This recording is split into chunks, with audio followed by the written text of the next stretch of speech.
Bueno, como les decía, Cristian Castillo, Chipi le decimos, es sociólogo en la Universidad de Buenos Aires y también en la Universidad Nacional de La Plata y dirigente del Partido de los Trabajadores Socialistas. Vamos a ver ahí. Primero digo, saludar a las compañeras, compañeros, compañeras que están presentes y señalar, digo, que para nosotros discutir la situación política internacional no es un hecho periodístico o simplemente de comprender lo que está pasando, ¿no?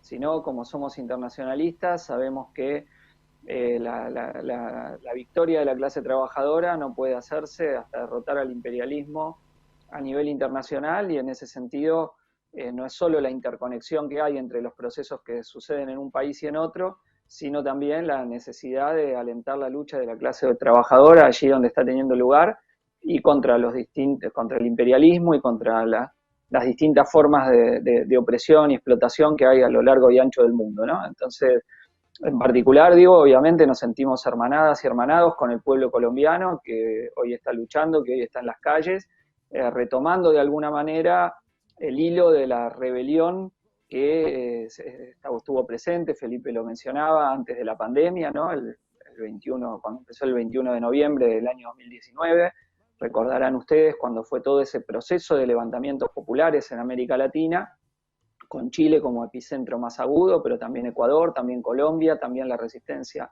al golpe boliviano, y que de algún modo la pandemia parecía que había congelado, que había frenado, aunque en el propio desarrollo de la pandemia de coronavirus tuvimos expresiones de movilizaciones populares muy agudas, ya no tanto en América Latina, sino en el propio corazón del imperialismo, con las grandes movilizaciones tras el asesinato de George Floyd, ¿no? Y de algún modo habíamos adelantado una tesis que era que la pandemia, aunque había logrado contener por un momento, iba a generar condiciones para que las tendencias a la rebelión popular volviesen multiplicadas en América Latina. Y esto es lo que hemos podido empezar a ver, ¿no?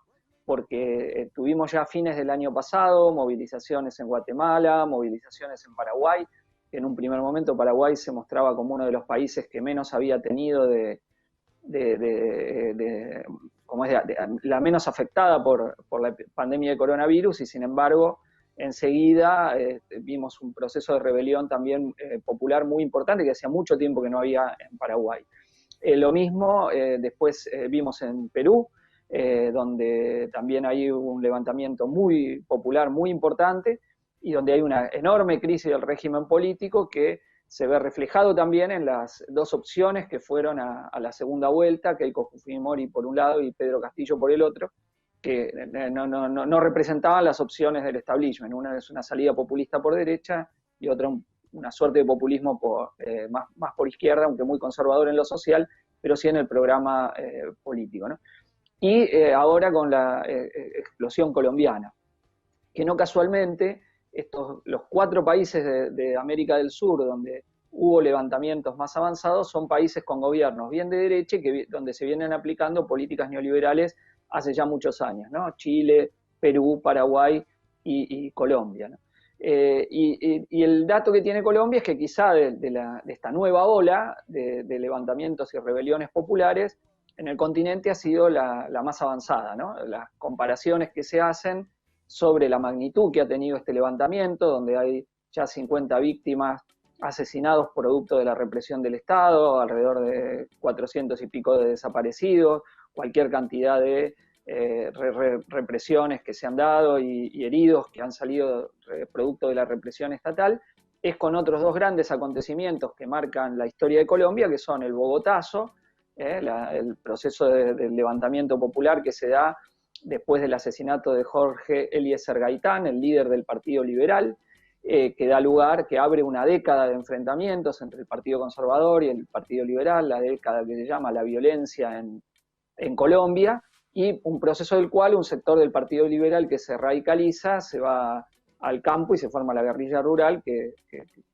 va a tomar después el nombre de Fuerza Armada Revolucionaria de Colombia, la FARC, hasta el inicio del proceso de negociación donde la FARC se integra al sistema político, la mayoría de la FARC y solo una parte de FARC disidente vuelve después a mantener la lucha armada.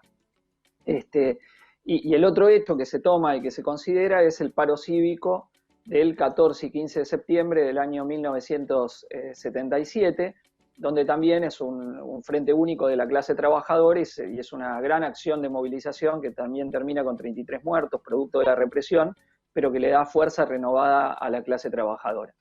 Y Colombia no es cualquier país para América Latina, es un país central en el diseño de dominio de los Estados Unidos, ¿no? Calculen ustedes que desde la década de los 90 está el que se llama el Plan Colombia, y está la ayuda militar que se da desde Estados Unidos al reforzamiento del aparato represivo colombiano, con la excusa de atacar el narcotráfico y atacar a la guerrilla, ¿no? Y esa ayuda militar, por ejemplo, el año pasado llegó a 500 millones de dólares. La abierta, digamos, la que se vota directamente, aparte de un montón de fondos que se inyectan por otro lado, ¿no? En ese sentido se dice que por el nivel de ayuda militar que tiene, para comparar con el diseño de poder de Estados Unidos en Medio Oriente, Colombia es la Israel de Medio Oriente, ¿no? Para tocar el otro hecho del cual vamos a hacer también mencionar algunos puntos hoy, que es los bombardeos y la masacre que está llevando adelante el régimen israelí con el pueblo palestino, en particular en la Franja de Gaza. Entonces, digo, en Colombia estas condiciones, digo, es un país clave para el diseño de poder de los Estados Unidos y que además mantiene una política sistemática de masacre hacia la población y en particular, bueno, ahí Felipe señalaba el dato, ¿no? De esto que ellos llaman cínicamente, fíjense el término que se usa, el falso positivo, ¿no? Ligándolo a los casos donde el test da falso de si uno está infectado de alguna enfermedad, como el caso de ahora que se usa en el COVID, es decir, esos asesinatos que hacían de población civil para presentarlos como guerrilleros capturados y asesinados o narcos capturados y asesinados, ¿no? Más de 6.000 y pico, y si ustedes toman en cuenta nada más los asesinatos de líderes políticos, sociales, campesinos, ambientalistas, más de 1.000 desde el año 2016. O sea, desde que se firman los acuerdos de paz con la FARC, hay más de 1.000 asesinatos hechos por el Estado. Y de los guerrilleros desmovilizados han asesinado alrededor de 240. Digo, para ver el papel represivo que mantiene el Estado y los paramilitares, las bandas armadas, en general financiadas por el narco, utilizadas para liquidar a los campesinos, para hacer pena de muerte directa sobre la guerrilla, sobre la población popular, sobre los dirigentes sindicales, a tal punto que Colombia está en la dictadura patronal basada en el terror del aparato de Estado, que la sindicalización es debilísima en Colombia, llega solo al 4,5% de la población, y en general en el sector público es muy, muy débil el nivel de sindicalización en el sector privado. Pero se han ido acumulando toda una serie de contradicciones sociales, económicas, políticas, que la pandemia, que ya se manifestaron en noviembre del 2019 y que la pandemia ahora ha agravado, ¿no? Ahí Felipe señalaba muy bien los dos antecedentes de este proceso de movilización, el de noviembre del 2019 y luego el asesinato de Javier Ordóñez, un joven abogado, donde es filmado cuando lo mata, cuando la policía lo tortura con las pistolas Taser y después lo llevan a un centro policial, lo matan, movilizaciones en contra y bueno, varios muertos durante la represión ya en el año 2020, el año pasado. Entonces, con esos dos antecedentes, acá tenemos un tercer acto de este proceso de rebelión popular, con números de los niveles de pobreza que superan el 40%, muchos números son muy parecidos a los de Argentina, los niveles de pobreza, los niveles de indigencia, es mayor el nivel de precarización laboral en Colombia. Colombia es un país mucho más rural que Argentina, donde el problema campesino está totalmente presente, donde los desplazamientos de la población campesina, las guardias blancas de los terratenientes operan todo el tiempo en gran parte del territorio, pero muchos números tienen elementos de contacto en cuanto, insisto, los niveles de pobreza, los niveles de indigencia, y el intento de solución que tuvo el gobierno de Duque, justamente esta famosa ahora fallida reforma tributaria que descargaba sobre los sectores medio, bajo y medio, digamos, el grueso del paquetazo impositivo, ¿no? Sin tocar los bolsillos de las clases dominantes colombianas. Y esto le salió el tiro por la culata, ¿no? Este intento de descargar este paquetazo dio lugar al comienzo de las movilizaciones, que ya llevan un montón de días, y que están tratando de desactivar, porque hay que decir que lo que se quiere atribuir la conducción y la negociación en nombre de los manifestantes, que es el Comité Nacional del Paro, verdaderamente no es la dirección real del movimiento que está teniendo lugar. En este Comité Nacional del Paro está la CUT, la Central Única de Trabajadores, la CGT, la CTC, la Federación de Trabajadores de la Educación, que son fuertemente denunciados por muchos de los manifestantes por haber convocado simplemente a jornadas de un día de paralización, con movilizaciones pero sin paralización real y sin organizar la lucha, ¿no? El gran reclamo era un paro indefinido hasta la caída de Duque. Y al no hacerlo le ha permitido al gobierno tener una doble estrategia que a la vez trata de, por un lado, amedrentar represivamente y por el otro lado lo que intenta hacer es una mesa de negociación para desactivar el proceso de movilización. Algo que vimos que usó Lenín Moreno en el caso de Ecuador y que también se usó ya en noviembre del 2019. Pero esta vez le está siendo más complicado porque al calor de la lucha, que digo para entender, hay bloqueos en un montón de ciudades, las movilizaciones se dieron en 850 de los alrededor de 1.100 y pico de municipios que tiene Colombia, digo para ver la extensión nacional, la profundidad que ha tenido este proceso de movilización y rebelión, y como se señalaba, en algunas ciudades con el epicentro como Cali, donde hay 20 y pico de bloqueos, barricadas, que no son fáciles de desactivar, ¿no? Y que el Estado, por la enorme presión hecha por la movilización y las protestas, incluso la protesta internacional, también tiene que dosificar y ver cuándo ejerce la represión, cuándo no, y eso ha permitido mantenerse gran parte de los bloqueos, el proceso de movilización, pero donde todos los días surgen nuevos hechos. Ahora ha salido hace dos días se suicida una joven de 17 años, un hecho terrible, que había sido detenida, había denunciado en su perfil de Facebook que la policía cuando la detiene le había querido violar, y finalmente es entregada a sus familiares y termina suicidándose, ¿no? Un hecho terrible. Bueno, ante esto, nuevas explosiones, movilizaciones populares, la policía que niega, los manifestantes que no les creen, y nueva reactivación de la bronca popular contra todas las instituciones que expresan, digamos, el carácter represivo del Estado colombiano, ¿no?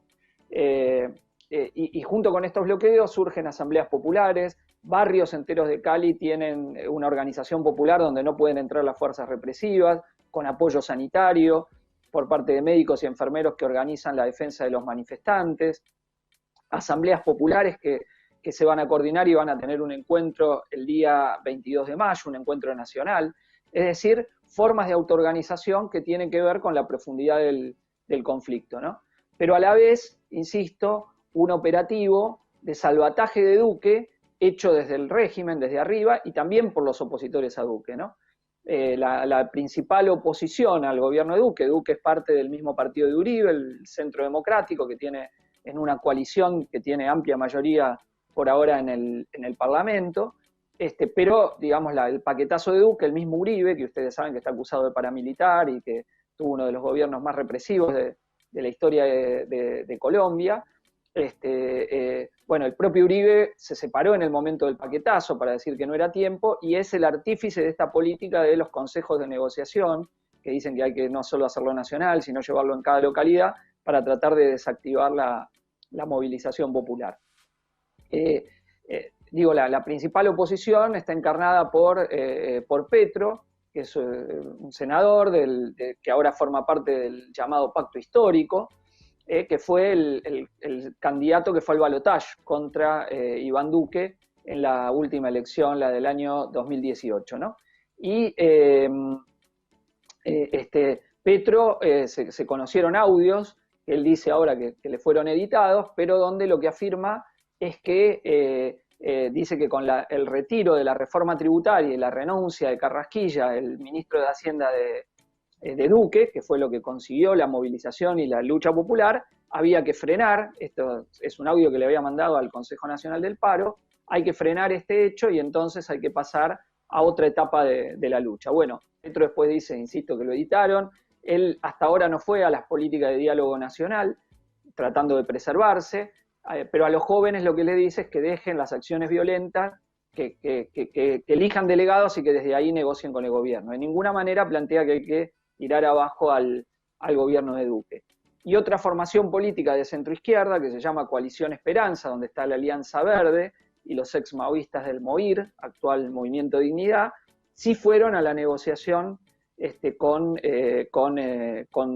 Duque, a la negociación del diálogo. Y a la vez el Partido Liberal, que tiene como referente al expresidente César Gaviria, que pasó de criticar la reforma tributaria y darle muy duro a Duque, ahora plantea que hay que dialogar con el gobierno, que hay que darle una oportunidad. O sea, que lo que tenemos es una enorme operación para tratar de desmontar el proceso de rebelión popular. Y el Comité Nacional del Paro ya fue a una instancia de diálogo, esa instancia de diálogo no tuvo ningún resultado, convocó a otra jornada de protesta y movilización el día 12, y ahora va a ir mañana. Se está discutiendo el lugar donde se hace la reunión del diálogo con el Comité del Paro Nacional. Bueno, este es el panorama al momento en el que estamos dando la charla, ¿no? Donde, insisto, hay que tener en cuenta que esta política de las mesas de diálogo, negociación, es para desactivar el proceso y para evitar la caída de Duque. Y es parecido a lo que vimos en Chile. O sea, esto es para sacar una conclusión, una lección. En el proceso de Chile estaba Piñera al borde de la caída y lo salvó la política de la CUT y de la oposición parlamentaria, de centroizquierda y del propio Partido Comunista, que lo salvó a Piñera, ¿no? Cuando vieron en el paro general del mes de noviembre del 2019 la amenaza de la intervención con toda la clase obrera y la posibilidad de la caída revolucionaria de Piñera, hicieron un acuerdo parlamentario para convocar a la Convención Constituyente. Se va a votar este domingo, y tratar de contener y frenar las protestas, ¿no? Bueno, ahora estamos viendo una operación de este mismo tipo, parecida, en este diálogo que se está instrumentando, para tratar de desactivar las protestas y salvar a los gobiernos. Y esto es algo que nos deja una conclusión muy importante. Es decir, que si cuando se dan estos procesos de levantamiento popular, la clase obrera no toma la dirección de estos levantamientos, y no hay una fuerza política con la capacidad de enfrentar las trampas y las maniobras del régimen, aún gobiernos muy odiados por sus pueblos, hoy el apoyo de Duque ha caído brutalmente, el 73% de la población apoya las protestas y movilizaciones populares, en la juventud son cifras superiores al 80%, ¿no? Una juventud que, como muy bien narraba Felipe, está precarizada, está pauperizada, no tiene acceso a la educación pública. Vean los dos países con la educación más privatizada del continente, pero también Perú, donde una gran exigencia es la gratuidad de la educación, y parte de lo que está levantando Pedro Castillo y lo que le hace ir bien en la juventud es este hecho, aparte del odio que tiene contra Keiko Fujimori, y la otra que va a la segunda vuelta en Perú, digo, es el hecho del no acceso gratuito a la educación y la privatización de gran parte del sistema educativo, ¿no? El sistema de deudas que comentaba Felipe al principio es el mismo que hay en Chile, ¿no? Muy, muy similar. Por eso la enorme comunidad de estudiantes colombianos acá en Argentina, ¿no? Que vienen justamente por la gratuidad, ¿no? Que es una de las comunidades más importantes, ¿no? Aparte del odio al terror, la persecución política, etcétera, en gran medida la posibilidad de acceder gratuitamente a las universidades. Bueno, o sea, donde más esto se implantó el esquema neoliberal universitario es donde hemos visto protestas muy, muy, muy fuertes, ¿no? Y también de intervención, insisto, en Chile de la clase obrera contra las relaciones totalmente patronales, y Colombia es otro país donde hay una dictadura patronal enorme, enorme, que se expresa en esta cifra que yo les daba del bajísimo nivel de sindicalización que hay, que lleva que no llega al 5%, digo, del total de la fuerza de trabajo, aunque hay una clase obrera que llega al 50% de la población. O sea, aunque es un país con un fuerte campesinado, tiene también una estructura asalariada muy importante. Colombia hay una enorme tradición de lucha de la clase obrera. Lo que pasa es que justamente la militarización del país, que se lleva adelante con la idea de que tenemos que militarizar para enfrentar la guerrilla y el narcotráfico, ha creado una suerte de una situación cuasi dictatorial en grandes áreas del territorio colombiano, ¿no? Es lo que se vive, y esta situación totalmente represiva, bueno, es lo que lleva a las protestas y a decir basta, ¿no? A decir nos cansamos, con algunos casos muy emblemáticos, ¿no? El joven que murió, Lucas Villa, que había salido a decir sí, nos pueden matar en las movilizaciones, y aparentemente le tiraron desde un automóvil que iba y lo busca, como era activista, lo busca y le dispara, ¿no? Esta constante de la persecución permanente. Ahora, bueno, como Colombia es un aliado de Estados Unidos, como todo el sistema mediático latinoamericano está ahí alineado, entonces a Colombia no se lo pone en la picota, ¿no? En la mira de los países más represivos que hay. La contradicción que tienen, y que también tiene Bolsonaro en Brasil, es que tanto Duque como Bolsonaro habían tenido un alineamiento completo con el gobierno de Trump, ¿no? Entonces, más bien la línea que había tenido Obama y que ahora va a retomar Biden es la que había tenido Santos, el presidente anterior, que había entrado en los acuerdos de paz con la FARC. El partido de Uribe y Duque habían estado en contra de esas negociaciones por derecha, planteando que eran concesiones a los guerrilleros y que no había que hacerle ninguna concesión, y llegan y derechizaron todo ese acuerdo, ¿no? Y después, una vez en el poder, permiten el libre accionar de los paramilitares y, como les decía, el asesinato de más de 230 guerrilleros, creo que 238 el número hasta el día de hoy, asesinados desde la firma de los acuerdos de paz, lo cual ha hecho que una parte de los excombatientes de la FARC vuelvan a la acción armada, al ver que la integración era todo un cuento que no se ha dado en la realidad, y que todas las promesas que contenían los acuerdos en cuanto a avances en reforma agraria y todo eso no han hecho absolutamente nada, ¿no? Se desarmaron la FARC, pero a cambio de muy poco. O si se quiere, de una representación política en el Congreso, donde son el Partido Comunes, llamado FARC, la sigla en general sigue diciendo FARC, pero ahora representa una fuerza política, donde tienen 5 diputados y 5 senadores, si no me equivoco, es la integración que le dan a partir del acuerdo, ¿no? Entonces digo, Colombia nos muestra la acción del régimen y también la cadena de elementos sobre la cual se basa el intento de desmontar las rebeliones populares, ¿no? La acción de las burocracias sindicales, la acción de la centroizquierda, la acción de las izquierdas institucionales, que juegan a favor de mantener a los gobiernos. No ya evitando una caída del régimen, sino de los propios gobiernos derechistas, ¿no? Los sostienen con la expectativa de que después van a tener una victoria electoral. Que puede darse o no, pero que efectivamente lo sostiene, ¿no? Por ejemplo, en Chile, toda esta operación hace que en la convención constituyente que mañana se va a votar, la derecha pueda obtener el bloqueo de los 2/3 de cualquier argumento. O sea, la convención constituyente que hay en Chile tiene una cláusula muy favorable a la derecha, que es que si no hay un acuerdo de los 2/3 de los convencionales constituyentes para votar un artículo, con un solo tercio de la composición de la Asamblea, se puede evitar cualquier cambio. Y esto la derecha es difícil que no llegue hasta esa situación, ¿no? Que no llegue a la situación de tener la capacidad de bloqueo, ¿no? Y esto porque se lo aceptaron, pues se lo aceptó el Frente Amplio chileno, que ahora después se desmembró o entró en una situación más crítica después de que una parte de sus partidarios votaron esto en esos acuerdos famosos que llevaron a empezar todo un operativo de desactivar el proceso de lucha en Chile, aunque quedan obviamente elementos, vimos el paro portuario muy importante, reanimamiento, como en toda la situación que ha dejado la pandemia, ¿no?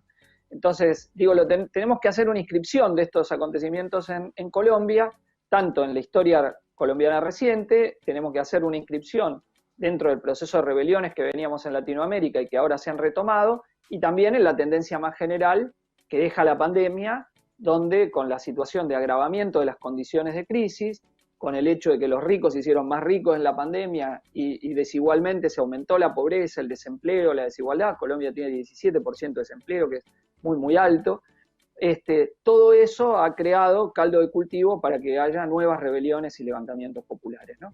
Y eso es muy importante. Y también para agudizar ciertos niveles de enfrentamientos políticos. Por eso digo, tenemos que tener en claro cuál es la política para desmontar las rebeliones populares, para evitar que volteen a los gobiernos de derecha y para evitar mucho más que esos levantamientos se transformen en revoluciones donde sea la clase trabajadora la que eche a las oligarquías dominantes del poder y asuma verdaderamente el poder.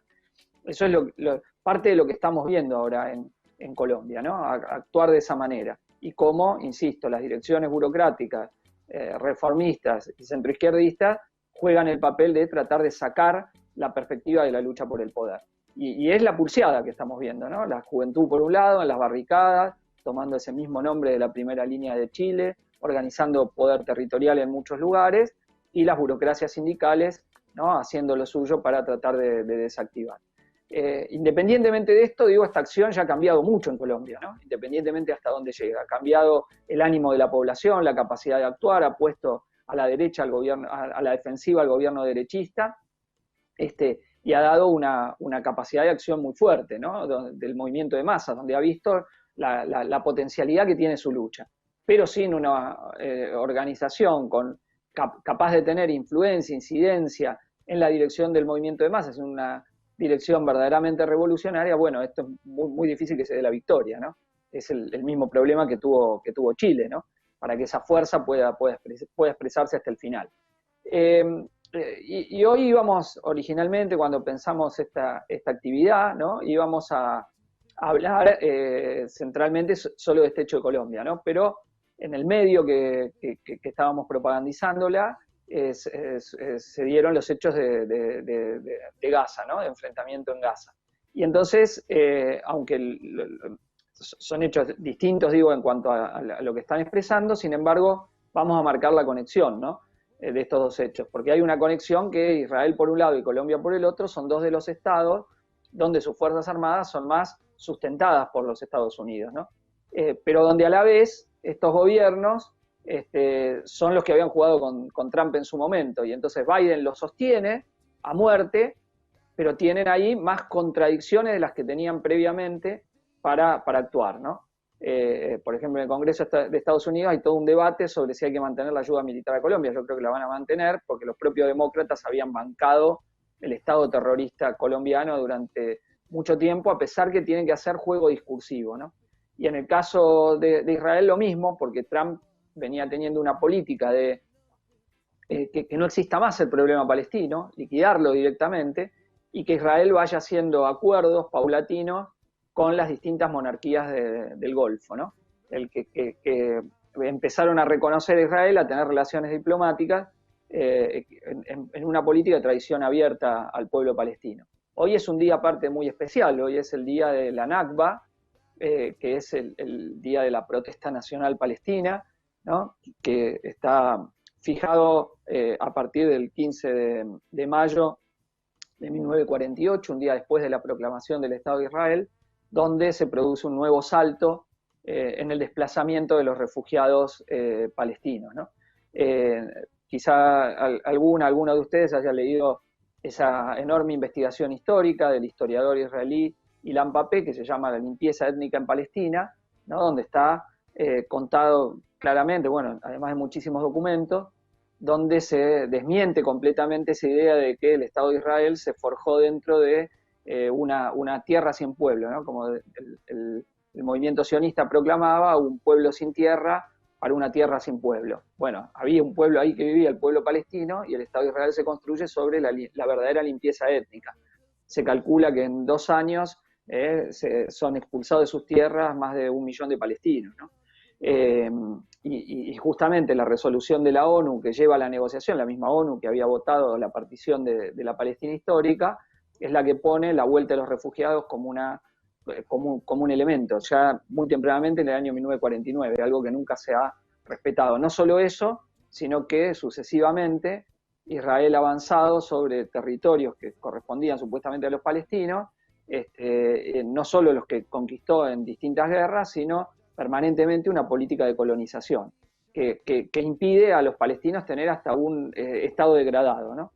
Y esto es como empieza el conflicto actual, ¿no? El conflicto actual empieza cuando quieren desplazar de Jerusalén Oriental, que es la parte de Jerusalén que mayoritariamente vive la población de origen árabe, es decir, palestinos, aunque tengan ciudadanía israelí o ciudadanía medias, y bueno, los quieren desplazar de esos territorios, una resolución de la Corte israelí, donde viven hace años, décadas. Es tan obsceno el hecho que hasta Estados Unidos tuvo que decir que eso ya es demasiado, y llevó a protestas palestinas muy fuertes, una represión muy dura, y bueno, ya que finalmente el conflicto se desplaza hacia la Franja de Gaza, que es verdaderamente un campo de concentración a cielo abierto, por las condiciones muy duras de vida de la población, por el control que tiene Israel de lo que puede entrar y lo que no puede entrar, y donde vienen bombardeando brutalmente a la población civil, con más de 100 asesinados por parte de los bombardeos,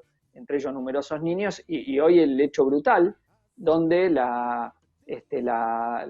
edificio donde tenían sede varias agencias de noticias internacionales como Associated Press, France Press y Al Jazeera, fue bombardeado. No dejaron nada, un edificio de 13 pisos, donde avisaron una hora antes que iban a bombardear y salieron corriendo todo y destruyeron, un lugar donde estaban las oficinas de las agencias de noticias internacionales, ¿no? Para ver hasta dónde ha llegado la brutalidad en algo que, Israel está gobernado por un presidente de la derecha israelí, que es Benjamín Netanyahu, muy cuestionado por causas de corrupción, que ha tenido protestas en el propio Israel muy, muy duras, donde ya van 4 elecciones que se hacen y no pueden llegar a una mayoría de primer ministro, ni de Netanyahu ni de otros. Hubo un gobierno que duró poco tiempo, acaban de tener elecciones, y justo cuando le habían encargado formar gobierno a un opositor a Netanyahu, también de derecha, pero no tanto como, o que se modera un poquito frente a Netanyahu, que es ministro de defensa de Netanyahu, pero supuestamente lo criticaba, y que quería hacer un acuerdo con los partidos árabes, se da este enfrentamiento, ¿no? Claro que Netanyahu es un ganador de esta represión hecha directamente sobre el pueblo palestino, al que se le niegan todos los derechos, ¿no? Y donde el Estado de Israel justifica estas prácticas brutales del bombardeo sobre la población civil, que son verdaderos crímenes de guerra que se cometen permanentemente, y en los últimos años también ha tenido numerosas incursiones terrestres directamente que han sido repudiadas por la población. Es una población palestina que fue dejada a su suerte por parte también de todos los gobiernos árabes, que tienen la estrategia, muchos de ellos, de pactar con el Estado de Israel, ya que por un lado el Estado de Israel y por otro Arabia Saudita son los dos países donde está el diseño clave del esquema de poder de Estados Unidos en Medio Oriente, ¿no? Y ahora también con un giro, porque Netanyahu y Trump habían jugado en la misma línea de romper el acuerdo nuclear con Irán que había hecho Obama, y ahora la estrategia de Biden es negociar el acuerdo con Irán, ¿no? Entonces, que es algo que Israel había jugado en parte en contra. Entonces, ahí, esta masacre, que se está haciendo no puede tener más que el mayor de los repudios. Uno ve los medios de comunicación argentinos predominantes y son absolutamente antipalestinos, ¿no? Es obsceno como lo hacen, prácticamente no ponen ninguna voz del lado palestino, solo hablan las voces pro-israelíes y pro-Netanyahu en los medios de comunicación. Entonces esto es un escándalo, pero que está llevando a procesos de movilización y solidaridad. Hoy hubo marchas en muchos lugares del mundo, lo hubo en París, lo hubo en Londres, bueno, en los Estados Unidos, decenas de países que obviamente coincidieron con el aniversario de la Nakba, ¿no? Y el día lunes vamos a estar movilizándonos acá desde el Frente de Izquierda en solidaridad con el pueblo palestino, repudiando los bombardeos, la intromisión también de las tropas terrestres en el territorio de Gaza, y diciendo que estamos junto a la lucha del pueblo palestino por su autodeterminación nacional, derecho a tener su propio Estado, y en nuestro caso por una salida de fondo que es una Palestina obrera y socialista, donde convivan en paz árabes y judíos, ¿no? Entonces este otro hecho es otro que tiene la política internacional, y que, bueno, obviamente no podíamos dejar de mencionar hoy, ¿no? Porque, como yo les decía hace un rato, nosotros no estamos hablando de estos hechos como comentaristas. En nuestro partido, el PTS, es parte de una organización internacional que edita la red de diarios, la Izquierda Diario, en numerosos países, y que tiene como objetivo tratar de construir organizaciones de la izquierda revolucionaria, no solo en nuestro país, sino a nivel internacional, porque sabemos que si no, no hay posibilidad de triunfo para las luchas que se dan. Si cuando los levantamientos populares no tienen una dirección revolucionaria a la altura de esos hechos, bueno, las políticas de combinación de represión y cooptación de represión y diálogo que llevan adelante frecuentemente lograrán tener éxito, ¿no? Entonces, eso es muy importante tenerlo en cuenta porque si no surgen organismos de autodeterminación de las masas en lucha y una, perdón, y una organización de las masas que están peleando, bueno, esto la rebelión sola no alcanza, ¿no? Y en ese sentido, aprovechando también, hay una serie de debates en la izquierda sobre qué estrategia tener, ¿no? Hay una parte de la izquierda internacional que lo que hace es hacer de seguidismo de las direcciones más reformistas.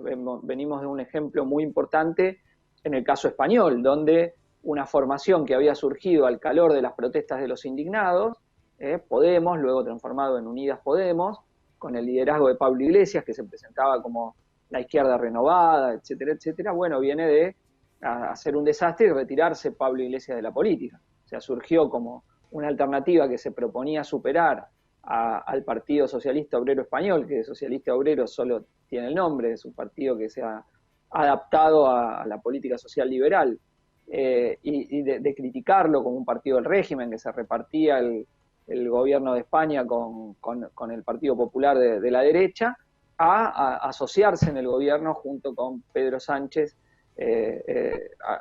actualmente, ¿no? Y bueno, después hubo una elección en Madrid en donde sufre una derrota enorme Podemos y todo el bloque de centroizquierda, triunfa la derecha, justamente porque esas medidas totalmente tibias, no ir contra el gran capital, lo que hace es fortalecer las variantes derechistas, ¿no? Y ahí tuvimos un ejemplo enorme. Veníamos de otro gran ejemplo en Grecia, donde una formación llamada Syriza llegó al gobierno diciendo que iba a enfrentar a los planes de ajuste, a la troika, y cuando llega al gobierno aplica ella misma los planes de ajuste. Y entonces terminó, después de ejercer el gobierno y hacer un ajuste brutal, llevando nuevamente al gobierno a la derecha griega, que es lo que está ahora. Esto es muy importante porque una conclusión que hay que tener es que si la izquierda se disfraza de centroizquierda o alude a la centroizquierda, lo que hace es terminar fortaleciendo la derecha. Y parte de este debate ahora está teniendo lugar en Francia dentro del nuevo partido anticapitalista, una formación donde hay distintas tendencias, donde actúan compañeros que están en común con nosotros, de la que ellos se llaman Corriente Comunista Revolucionaria dentro del NPA, que editan el periódico Revolución Permanente, y que disputan contra la política de aliarse a la centroizquierda francesa, que es un partido que se llama la France Insoumise, liderado por Jean-Luc Mélenchon. Entonces, en vez de plantear una política independiente, lo que plantea un sector que era mayoritario antes en el partido es la alianza con la France Insoumise. Bueno, y ahí están dando nuestros compañeros una enorme pelea en contra de esa orientación. Si algunas o algunos de ustedes vieron el acto del 1 de mayo internacionalista que hicimos desde el PTS junto con otras organizaciones socialistas internacionalistas con las que formamos una organización internacional común, habrán visto que el cierre lo hizo un compañero de Francia, Anas Kassib, dirigente de la vanguardia obrera francesa, surgido de las últimas grandes luchas, y bueno, a quien nuestros compañeros plantean que vaya él como candidato presidencial y es parte del debate interno dentro del nuevo partido anticapitalista. En un país como Francia que tiene una enorme tradición de la tradición de las corrientes trotskistas y del movimiento trotskista del cual nosotros provenimos, dentro de la izquierda que se reclama antiestalinista, contraria a la burocracia y heredera de la lucha que dio ese gran revolucionario que fue León Trotsky, la lucha por una internacional que retome las banderas de la que él fundó, de la Cuarta Internacional. Bueno, esa pelea en ese país, con tanta importancia en la lucha de clases, que recientemente dio los chalecos amarillos, que dio las luchas contra las jubilaciones, que dio muchas luchas particulares, la última en una refinería donde los compañeros intervinieron, de la empresa Total, que quería cerrar, y ellos plantearon una alianza inédita con el movimiento ecologista, o sea, los petroleros con los ecologistas, con un programa en común contra los licenciamientos y por una verdadera reconversión energética. Bueno, algunos de esos compañeros de la nueva vanguardia obrera francesa se han agrupado con nuestros compañeros de la CCR y parte de eso es el compañero Anas Kassib. Entonces ahí hay una batalla también política muy importante porque yo reitero, si la lucha de clases es clave, o sea, si las masas no luchan, no pelean, no hay posibilidad de transformación social. Eso como marxistas lo sabemos, ¿no? La lucha de clases es el motor de la historia, y si no hay lucha de clases no es posible transformar la sociedad, y si no hay intervención masiva de de la clase trabajadora en la construcción de su propio destino, el mundo no puede cambiar y los intereses de los poderosos no se pueden derrotar, y de sus aparatos de dominación. Ahora, a la vez, si cuando las masas luchan no tienen una estrategia, no tienen una dirección, las clases dominantes cuentan con 1000 tipos de maniobras para poder desactivar la voluntad mayoritaria expresada en la lucha, expresada en las calles, ¿no? Y eso es lo que estamos viendo ahora. Entonces, todo esto refuerza la necesidad de la organización revolucionaria de la clase trabajadora y de una dirección revolucionaria a nivel nacional e internacional, ¿no? Creo que es parte de las lecciones de Colombia, ligado a lo que vimos antes en Chile, ¿no? Y de prepararnos para que estamos en una época donde hay lucha de clases más aguda, ¿no? Que es lo que estamos viendo. Si el mundo de la pandemia nos deja un mundo más desigual, nos deja una clase trabajadora más pobre, más precaria, más golpeada, nos muestra la incapacidad absoluta de la burguesía para tomar las medidas que se deberían tomar frente a un nivel de la pandemia, ¿no? Nos muestra la irracionalidad del capitalismo con los laboratorios haciendo ganancia multimillonaria y sin siquiera esa medida elemental que es la liberación de las patentes para poder aumentar los niveles de fabricación de la vacuna y poder vacunar a la población. Algo que nos golpea muy, muy de cerca porque somos uno de los países en el mundo que tiene la capacidad de producción propia de vacuna. Tenemos los laboratorios que pueden producirlo, como está produciendo el laboratorio de Sigma en Garín, y sin embargo no hemos visto todavía ninguna vacuna. Ahora dice que van a llegar 4 millones de las de AstraZeneca, pero ya tendríamos que tener varios millones de esas y dada la población. Calculen ustedes cuánta gente se murió en esta segunda ola. 10.000 muertos dicen que hubo en Argentina, 10.000 muertos por no haber vacunado a tiempo, y no vacunamos a tiempo no porque no había capacidad de producir vacunas, sino porque por la ganancia capitalista no las envasamos acá. Cuando desde el principio, en nuestro caso, le señalamos la necesidad de centralizar el sistema de salud, incluyendo los laboratorios, para producir localmente. Bueno, eso que pasa en Argentina pasa en un montón de países. Lo decía muy bien Felipe respecto de la gestión de la pandemia en Colombia, donde todavía les ha ido peor que Argentina. Tienen más o menos el mismo nivel de población, pero tienen bastante más muertos de los que tenemos nosotros, ¿no? O un poco más, en realidad. Argentina tiene un nivel tampoco bajo, y más ahora en esta segunda ola nuestra, que ha venido bastante fuerte, ¿no? Entonces digo, en todo el mundo se ha mostrado lo que es la gestión capitalista de la pandemia, ¿no? Una catástrofe.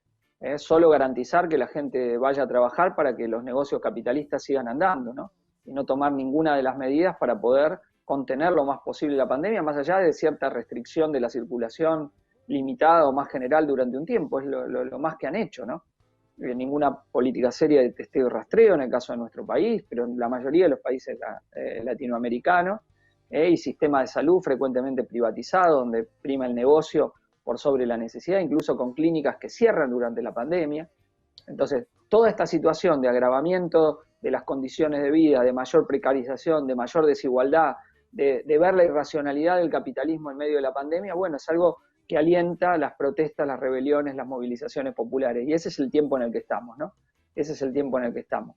Y en el que vamos a seguir por algún tiempo, y donde en esas movilizaciones, bueno, digo para no decir solamente en otros lados, ¿no? Porque nosotros hemos tenido en Neuquén un ejemplo también de ese clima latinoamericano, donde las y los trabajadores de la salud, aliados al pueblo mapuche, aliados a los ceramistas y a jóvenes que también participaron, bloquearon las rutas que iban hacia el corazón del negocio económico del petróleo, ¿no? La ruta Vaca Muerta y varias más de la provincia, mostrando una enorme disposición de lucha y arrancando un 53% de aumento con la lucha en las calles, ¿no? Y la alianza, digo, con sectores donde, no sé si siguieron todas y todos la lucha, pero fue un enorme hecho de la lucha de clases, enorme, de trascendencia internacional por lo que fue.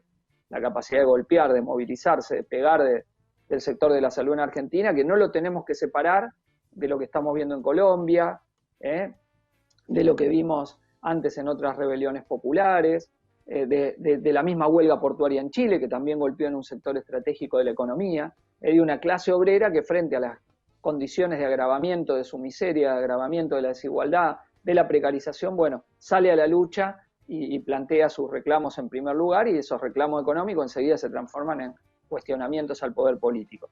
Ese es el momento que estamos. Para terminar, bueno, reiterar que nosotros como internacionalistas tenemos el orgullo de haber sido la única fuerza política que realizó un acto frente a la Embajada de Colombia en apoyo a la movilización. Lo hicimos desde nuestro partido, el PTS, y todo el Frente de Izquierda.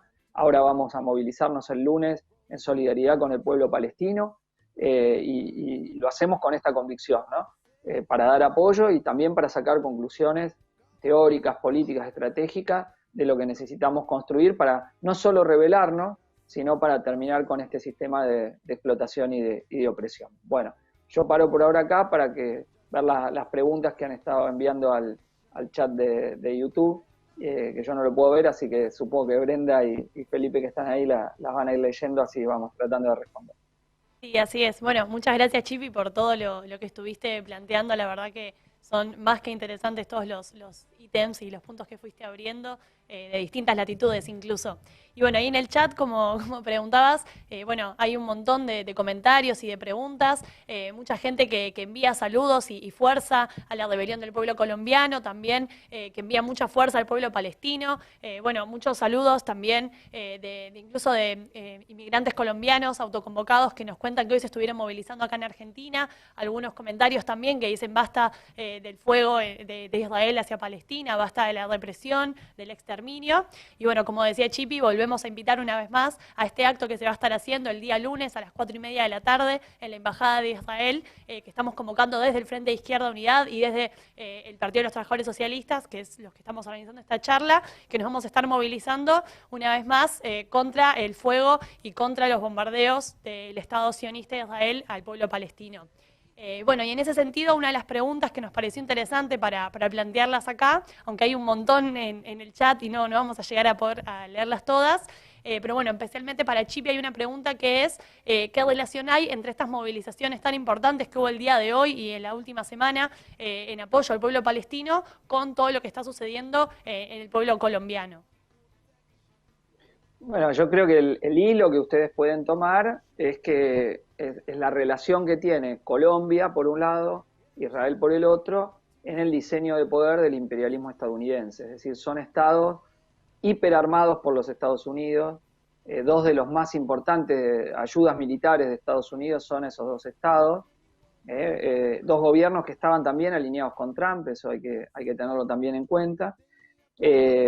Junto con Colombia, Israel y Egipto, son los tres países con mayor ayuda militar, fondos que envía Estados Unidos para mantener sus fuerzas represivas, ¿no?, en el diseño de poder. Entonces, ¿qué no tiene de igual? La rebelión en Colombia empieza a partir de un ataque económico directamente contra su pueblo. En el caso de Israel sobre la Franja de Gaza, empieza con una política probablemente orquestada también por Netanyahu para ir a un enfrentamiento y tratar de lograr una conveniencia de la salida electoral, ¿no? Ahí no hay que tener ingenuidad y no ver que hay la mano de Netanyahu para jugar a su favor en lo que se estaba disputando, que era un gobierno que venía bastante mal, muy desacreditado, a pesar de que vacunó muchísimo durante la pandemia, pero donde había muchísimos cuestionamientos con el gobierno, ¿no?, donde estaba en una situación de mucha impopularidad.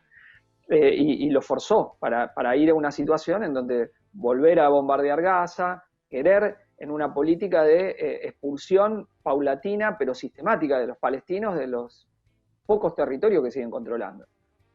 O sea, quizá ustedes hayan visto esos mapas en donde se pone cuánto tenía el Estado de Israel y cuánto le hubiese correspondido a Palestina cuando se da la partición del territorio en 1948 y cómo fue creciendo la parte controlada por los colonos israelíes, la política de colonización y ocupación, y cómo se fue desmembrando totalmente la parte de la población palestina, ¿no?, el territorio que le queda a la población palestina.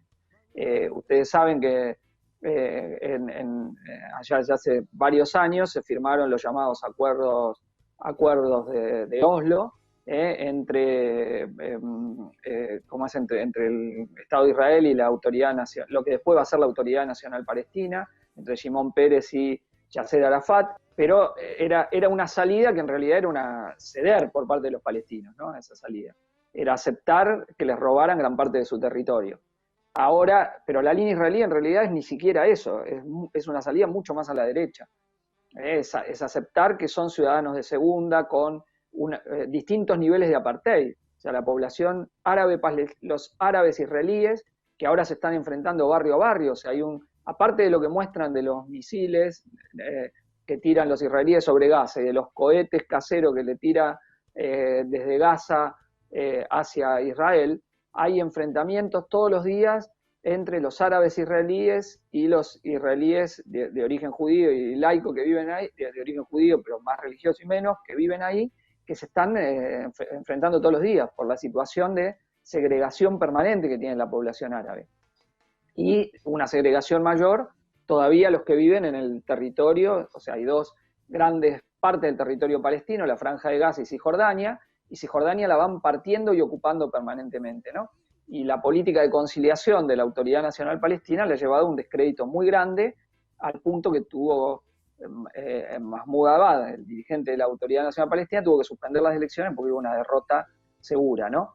Puso como argumento que no iba a poder seguro votar la población que estaba en Israel, la población palestina, pero la realidad es que hubo una derrota y entonces paró ese proceso. Y bueno, y es una situación de una encerrona, porque los gobiernos árabes que supuestamente defendían la causa palestina la traicionan todos los días, abiertamente, y estaban metidos en la política de Trump de digamos, rearticular un espacio de poder en Medio Oriente bajo un cierto sistema de alianza. Bueno, eso está todo en discusión, ¿no? Ustedes saben que, yo les mencionaba, junto con Israel, Arabia Saudita es el otro gran país que está en el diseño de poder de Estados Unidos. Bueno, no es porque sean demócratas, ¿no? Justamente, habrán ustedes visto como un periodista opositor que vivía en Turquía fue a la embajada saudí y lo cortaron en pedacitos, ¿no? El actual príncipe que tiene el comando del Estado en Arabia Saudita. Bueno, esos son los poderes, las petromonarquías del Golfo, más el Estado de Israel, la fuente del poder norteamericano en una región estratégica por el nivel de petróleo, por la circulación de las mercancías en el Mediterráneo, bueno, por toda una serie de cuestiones, ¿no? Un lugar verdaderamente estratégico. Y vemos Colombia en la entrada a América Latina, al lado de Venezuela, cerca del Canal de Panamá, también jugando un papel verdaderamente estratégico. Entonces, ahí es donde hay, y donde fue una avanzada de las políticas neoliberales, que empiezan más o menos en la misma época que empiezan con Pinochet en Chile, y el diseño del esquema de poder de fuerzas terriblemente represivas. Les cuento algo muy, muy simbólico, ¿no? El Bogotazo, ¿no? Esa gran rebelión que tiene lugar en el año 1948, el 9 de abril de 1948, cuando lo matan al líder del Partido Liberal que cuestionaba al gobierno, se da en medio de la realización de la 9ª Conferencia Latinoamericana, Panamericana, ¿no? Donde se va a fundar la OEA. De esa conferencia sale la fundación de la OEA, con una política de Estados Unidos para unificar a los países después de la Segunda Guerra Mundial contra el comunismo. Esa línea, digo, en ese medio de ese hecho es que tiene lugar el Bogotazo, cuando se está realizando la 9ª Conferencia Panamericana. Y bueno, fíjense qué simbolismo, ¿no? Por eso se hizo en Bogotá, en la capital colombiana, la conferencia, y ahora siguió siendo durante mucho tiempo, digo, uno de los núcleos de organización de las bases que Estados Unidos tiene varias bases en Colombia, bases militares, de despliegue militar directo, desde donde orquestan parte del control después de las fuerzas de seguridad y las fuerzas represivas del conjunto de los países latinoamericanos, ¿no? Que es un punto clave. Entonces, por eso el lugar estratégico que tiene Colombia. Ahora, lo que llama la atención, o no tanto, ¿no? Es que las protestas, las rebeliones se han dado en los países que eran presentados como los ejemplos del neoliberalismo triunfante, ¿no? Chile primero, Perú, Colombia, que eran presentados como ejemplo de esto. Es donde más agudamente se han dado las protestas populares, ¿no? Ahora, como hay, producto de la pandemia, muchas condiciones de miseria, de pobreza que golpean un montón de países, más bien todos los gobiernos están en el aire, porque las gestiones capitalistas han sido una catástrofe en todos lados, ¿no? Más bien lo que se ve es que el que le ha tocado gobernar en la pandemia, como no quiso tocar intereses económicos, como no se quiso enfrentar a los laboratorios, como no quiso diseñar un plan integral de enfrentamiento a la pandemia que contemple en primer lugar las necesidades populares, Bueno, los gobiernos se han desprestigiado. Le pasó a Trump en Estados Unidos, le pasó ahora a Pedro Sánchez y a la centroizquierda en España, y en general le pasa a cualquier gobierno que está por ir a elecciones. Muy difícilmente la pasa bien en una situación de pandemia, pero no porque esto es inevitable. O sea, no era inevitable que Argentina no tenga vacuna o que Brasil no tenga vacuna.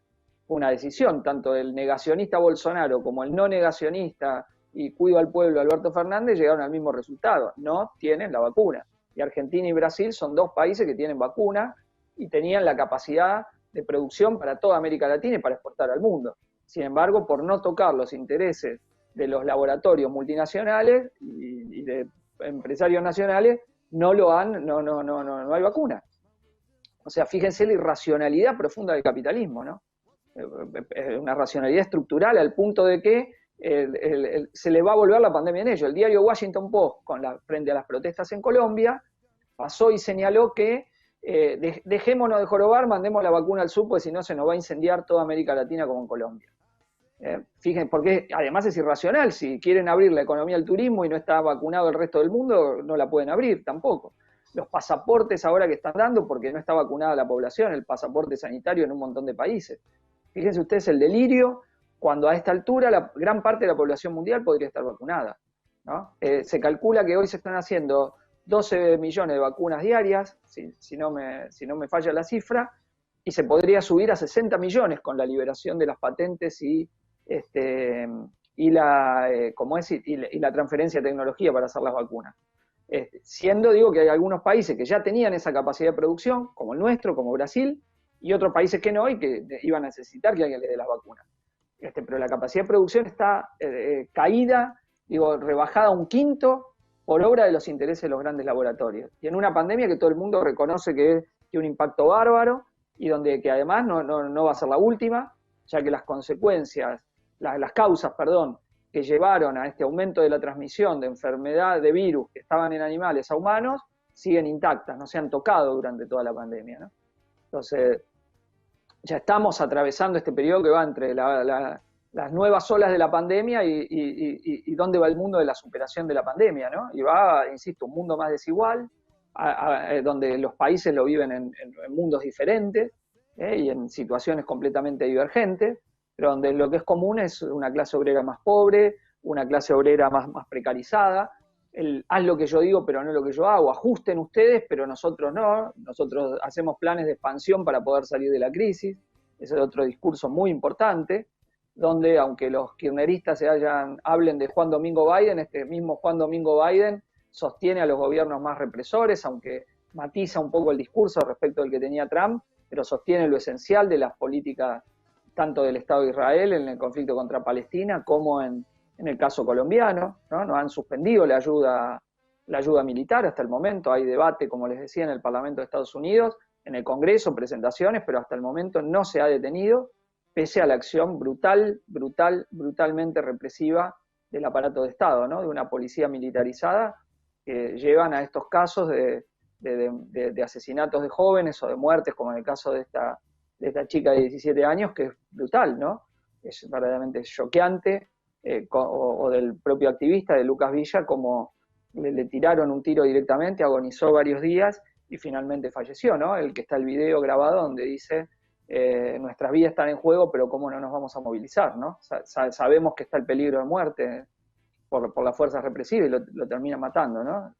Bueno, todos ellos están siendo recogidos por la movilización, por la lucha, para mantener viva su memoria y para seguir enfrentando este régimen de Estado y sus cómplices, los que hacen que esta sociedad basada en la explotación y la opresión siga persistiendo más allá de las broncas y los desafíos de la población movilizada.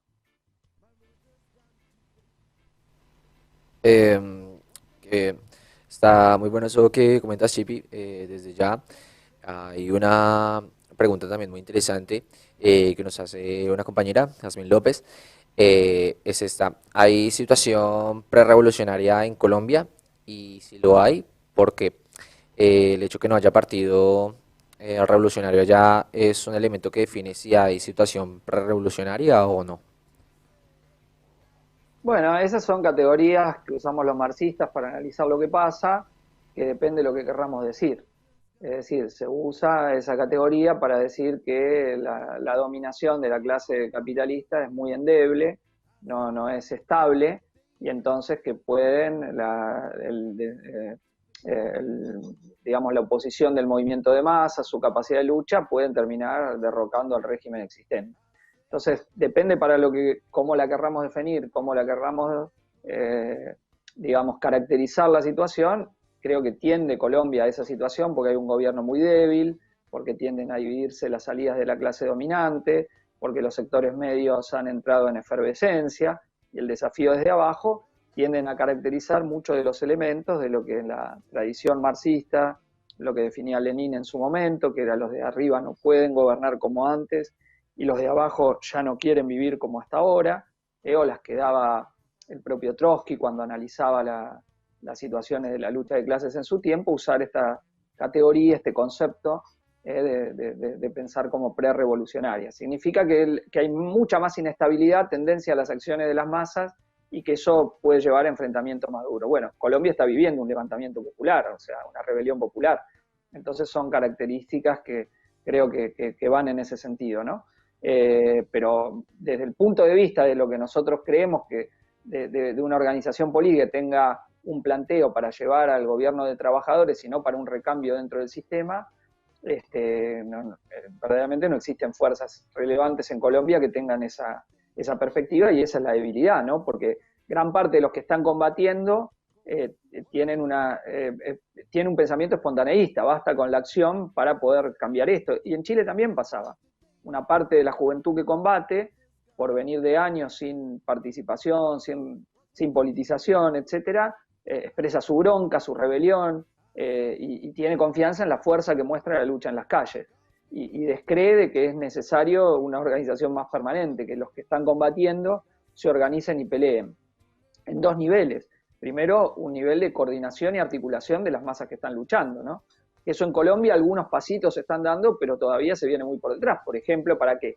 Para evitar que los que decidan levantar la lucha sean los dirigentes de las centrales sindicales que están negociando ahora con el gobierno, que se van a centrar mañana. Y que los que decidan verdaderamente son los que están poniendo la fuerza en la calle. Delegados votados de las asambleas populares, de los piquetes, de la fábrica, de las empresas, que sean los que se coordinen, articulen y formen organismos de decisión del movimiento de masa, ¿no? Eso es clave. Eso cuando nosotros señalamos que las luchas se coordinen, se organicen, es para preparar que cuando haya levantamientos no haya dirigentes burocráticos que sin discutir con nada, sin presión de la base, resuelvan, sino que sea la misma base en lucha la que diga qué negocia, qué no negocia, qué planteo, cuál es el pliego de lucha, etcétera. Que eso sea votado, discutido en organismos democráticos, donde cada fuerza plantee cuáles tiene que ser ese programa, esa perspectiva y el plan de acción, ¿no? Eso es clave, eso es central. Todavía no existe en Colombia. O sea, empieza a haber en algunos lugares como desafío, porque es muy repudiada la burocracia sindical que está negociando. Es también muy repudiado el intento de la fuerza centroizquierda de negociar con el gobierno, repudiado entre los que están luchando, ¿no? Digo, pero igual en medio de una enorme propaganda para transformar a los jóvenes que luchan en vándalos, en infiltrados castrochavistas, etcétera, etcétera. Han hecho una nueva teoría de la revolución difusa, no sé cuánto, que ha hecho Duque, para tratar de decir que son todos infiltrados. Siempre eso en teoría social se llama la teoría del agitador externo, que nunca la población está en contra del gobierno, sino que vienen algunos de afuera, se meten y le hacen la cabeza, ¿no? Esa teoría muy ridícula, ¿no? Pero que es agitada siempre por los medios de comunicación para no querer discutir las bases estructurales del hambre, de la miseria de la población que la empujan o contra la represión, que la empujan a la lucha, a la movilización. Entonces digo, para desafiar ese esquema, si no hay autoorganización de las masas en lucha, bueno, los tipos van a negociar algo y van a ir desactivando poco a poco, ¿no? Piensen, por ejemplo, en Neuquén, se empezó a construir algo de esto con la interhospitalaria. O sea, cuando la burocracia sindical firmó el 12%, de abajo la gente se opuso, pero no fue solo que protestó. Se organizó, votaron delegados de cada hospital y organizaron la interhospitalaria. Y quien levantó los cortes ante el ofrecimiento del gobierno no fue el burócrata sindical quintriqueo de ATE, kirchnerista, o alineado con el Frente de Todos, y a la vez con el gobierno del MPN Neuquén y con el Frente de Todos, sino que fueron la interhospitalaria. Pero con un límite, que el gobierno no negociaba directo con la interhospitalaria, ¿no? La burocracia ahí mantuvo. Pero hubo una organización, fue un paso en la autoorganización de las masas en lucha. Discutir si se mantenían los piquetes, no, bueno, nos conviene, nos da la fuerza, no, ¿qué alianza tenemos? Eso es muy importante. Ahora, cuando las masas luchas tienen organismos de este tipo, la capacidad que lo traicione es más limitada. Y la capacidad de ir hasta el final en la pelea, de que primen los elementos más combativos, los más avanzados y no los menos retardatarios. Pero a la vez, si no, los sectores más conscientes, los que ven que la lucha no es solo para conseguir una mejora parcial, sino para cambiar el sistema, no se organizan en una fuerza común, en un partido, eso quiere decir un partido, con un programa, con una estrategia. Bueno, la burguesía tiene sus partidos con su programa y su estrategia para desarmar las luchas. No es un déficit de los explotados no tener una organización política revolucionaria para intervenir en esas luchas. No un punto a favor, es un punto débil del que se parte. Entonces, cuanto más tengamos construido en ese sentido, cuanto más influencia en el movimiento de masa a la hora de esas luchas, bueno, más posibilidades hay de vencer y no de que esas luchas sean desactivadas y desmembradas, ¿no? Entonces, bueno, la pregunta era si hay o no. Yo creo que en Colombia sí, para los términos, los parámetros que usamos los marxistas para analizar si hay posibilidades de mayor enfrentamiento, de mayor radicalización de la lucha, etcétera, en Colombia hay los elementos de una situación prerevolucionaria, por lo menos por ahora. Pero no necesariamente dura todo el tiempo. Si se desactiva la lucha, en Chile también hubo elementos de una situación prerevolucionaria en noviembre del 2019, pero la desactivaron. O sea, la acción del régimen desactiva también la capacidad de acción de las masas, ¿no? En Colombia todavía no lo han logrado, pero sí hay una enorme operación para desactivar a las masas en lucha que están en las calles. Bueno, muchas gracias, Chipi, por todo. La verdad que impecables todas las respuestas. Nos quedamos pensando un montón, me parece. Y bueno, agradecemos también a todos los que estuvieron conectados durante este tiempo, que nos dedicaron un ratito de su sábado a la noche. Y bueno, los invitamos a seguir todas las publicaciones y todas las actividades que vamos a estar haciendo desde La Izquierda Diario, Multimedio, que como saben, estamos impulsando también la comunidad de La Izquierda Diario, que los queremos invitar a sumarse, tanto en WhatsApp como en Telegram, pueden buscarlo en la página, ya la deben conocer. Y bueno, contarles también que esta charla, para que la puedan ver de nuevo, si se la quieren pasar a alguna amiga, mañana va a estar publicada en el suplemento Ideas de Izquierda, que sale todos los domingos. Y bueno, también invitarlos a seguir leyendo también todo lo que venimos impulsando desde la Juventud del PT, desde la red de precarizados y también desde el suplemento Ideas desde la Universidad. Bueno, una cosa, Brenda, más para agregar, que yo mencionaba que nuestra lucha es por poner en pie no solo partidos revolucionarios nacionales, sino una internacional revolucionaria, y que junto con las organizaciones que el PT se pelea en común, por ejemplo, los compañeros de Chile del Partido de Trabajadores Revolucionarios mañana van a intervenir en el proceso electoral chileno, o sea, van con candidatos propios en la convención constituyente, como les contaba, de los compañeros de la CCR en Francia, el periódico Les Boys en los Estados Unidos, el Movimiento Revolucionario de los Trabajadores en el caso de Brasil, la Liga de los Trabajadores por el Socialismo en Venezuela, el Movimiento de Trabajadores por el Socialismo en México, la Organización Socialista Revolucionaria en Costa Rica, los compañeros de Italia, los compañeros de Alemania, la CRT en España, la CCT en Perú, los compañeros de Uruguay. Bueno, con los que conformamos una corriente común, editamos un manifiesto que está en parte expresada algunas de sus ideas en el acto que hicimos, o más bien en el video a partir del 1 de mayo, y bueno, invitamos a las compañeras y compañeros a que lo lean con las conclusiones y las luchas políticas que damos también en el terreno internacional, ¿no? No solo en el terreno nacional, sino como parte de una estrategia internacionalista. Los socialistas somos internacionalistas, nos consideramos parte de una misma clase trabajadora que lucha, como dicen los españoles, nativa o extranjera, de una sola clase obrera, y esa es nuestra concepción, ¿eh? Luchamos y nos sentimos parte de las luchas de los oprimidos y explotados en todo el mundo. Y esa es la mirada que creemos que hay que tener, ¿no? Una mirada que nos hermana en la lucha contra la explotación del capital, contra el imperialismo, y que vibramos y la sentimos como propia, ¿no? Entonces, cuando señalamos la necesidad de movilizarnos en nuestro país apoyando estas luchas internacionales, es primero para que las sintamos en nuestra propia piel, ¿no? Que sintamos que cada bomba que cae en Gaza es como que las están tirando a la vuelta de nuestra casa, que sintamos que cada represión que hay en las calles de Cali, en la calle de Bogotá, de Medellín, es como que las están haciendo nuestros jóvenes, ¿no? Poder sentir eso. Y así como, digamos, como creemos que en otros lugares del mundo se siente cuando esas balas, la represión las disparan sobre nosotros. Entonces que necesitan de ese apoyo, de esa solidaridad, y hoy estamos viendo en el mundo esas movilizaciones tan importantes con Palestina como las hemos visto también en Colombia. Bueno, gracias por la invitación a poder dar esta charla, y bueno, un saludo a las compañeras y compañeros que han estado presentes y un llamado a tomar la militancia por estas ideas en las propias manos, ¿no? De una nueva generación juvenil, para no pelear sin estrategia y sin programa, sino hacerlo con una convicción de a dónde queremos ir. Hacia un mundo sin explotación, un mundo sin opresión, un mundo donde no pongamos en riesgo el medio ambiente, un mundo donde no haya tampoco opresión de género ni de ningún tipo. Bueno, muchas gracias, compañeras, compañeros. Gracias a vos. Gracias, Chipi, de verdad, muy completo toda la charla. Nos quedamos con un montón de conclusiones buenas para no solo lo que está pasando en Colombia, sino en el resto del mundo. Nuestro programa, como tú dices, es una sola clase internacionalista que lucha por un mundo sin opresión. Así que desde ya también darte las gracias, darle las gracias al Lead Multimedia por la invitación. Y como colombiano desde Argentina y representando a toda la colombianidad en Argentina y otros lugares, un saludo muy grande y ferviente a todos mis parceros y parceras allá que están en las calles luchando, que no se rindan y que sigan en la lucha, que vamos para adelante, parceros. Fuerza al pueblo colombiano. Fuerza. Y nos vemos el lunes en la movilización contra los bombardeos en Palestina.